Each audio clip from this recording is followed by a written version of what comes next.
For an easy and quick on-the-go breakfast, make these sweet peanut butter, coconut, raisin granola bars. Learn how to make it with this video, brought to you by recipes.net.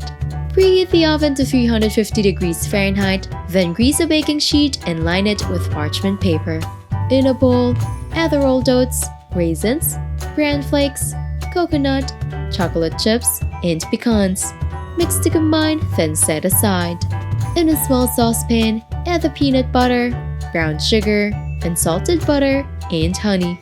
Stir over medium heat for about 30 seconds until the sugar has dissolved and the mixture becomes smooth. Pour it over the dry ingredients, then add in the vanilla extract.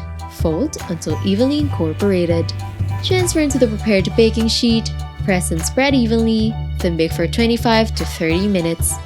Allow to cool down completely before cutting into bars. Serve and enjoy!